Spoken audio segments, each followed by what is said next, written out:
বর্ধমান থেকে ১৫৫ কিলোমিটার লাইনে বড় পরিবর্তন। হাওড়া দিল্লি রুটের ট্রেনে হবে অনেক সুবিধা। Hi everyone, welcome back to my channel আঞ্জনার ব্যঞ্জনা। বন্ধুরা, তোমাদের সকলকে আমার এই ছোট্ট ইউটিউব চ্যানেলে স্বাগত জানাই। বর্ধমান থেকে হাওড়া নয়াদিল্লি রুটের ১৫৫ কিলোমিটার অংশ চলে এলো কবচ প্রযুক্তির আওতায়।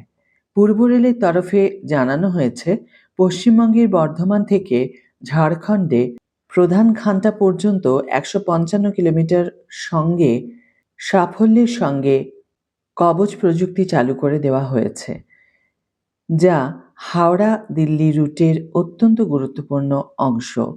আর তার ফলে চলতি অর্থবর্ষে অর্থাৎ ২০২৫-২৬ অর্থবর্ষে কবচ প্রযুক্তি যুক্ত হয়ে গেল ২৬০ কিলোমিটার অংশে, যা সার্বিকভাবে হাওড়া নয়াদিল্লি রুটের ট্রেন চলাচল ব্যবস্থাকে আরও সুরক্ষিত করে তুলবে এবং দেশের অন্যতম ব্যস্ততম রুট হাওড়া নয়াদিল্লি লাইনে ট্রেন চলাচল আরও নিরাপদ ও গতিশীল হবে বলে পূর্ব রেলের তরফে দাবি করা হয়েছে।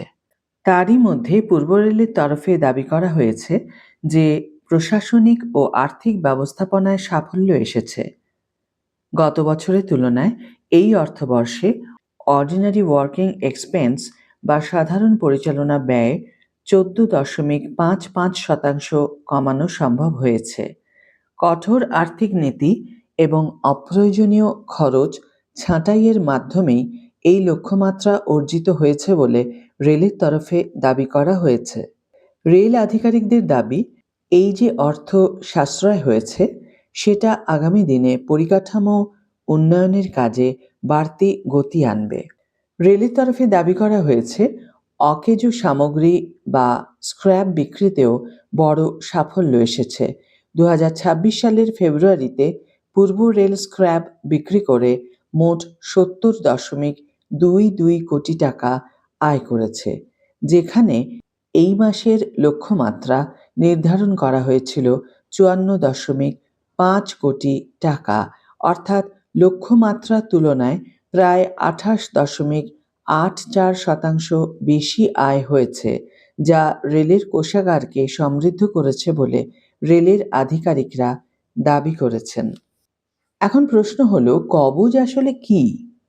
কবচ হলো ভারতের দেশীয় প্রযুক্তি, যা অত্যন্ত প্রযুক্তি নির্ভর অটোমেটিক ট্রেন প্রোটেকশন সিস্টেম।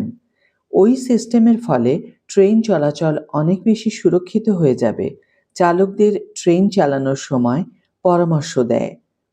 যদি সেই শর্ত মেনে না চলেন লোকো পাইলট, তাহলে নিজে থেকেই ব্রেক কষে ট্রেন থামিয়ে দেওয়া হয়। ফলে দুর্ঘটনার ঝুঁকি কার্যত থাকে না। আজকের ভিডিও এখানেই শেষ করছি বন্ধুরা।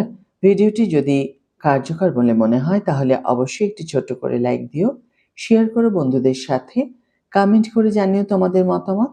যারা এখনও আমার চ্যানেলটিকে সাবস্ক্রাইব করোনি তারা অবশ্যই চ্যানেলটিকে সাবস্ক্রাইব করে আমার পাশে থেকো, আর যারা অলরেডি সাবস্ক্রাইব করে দিয়েছো তাদের জন্য আমার অনেক ভালোবাসা এবং অনেক ধন্যবাদ।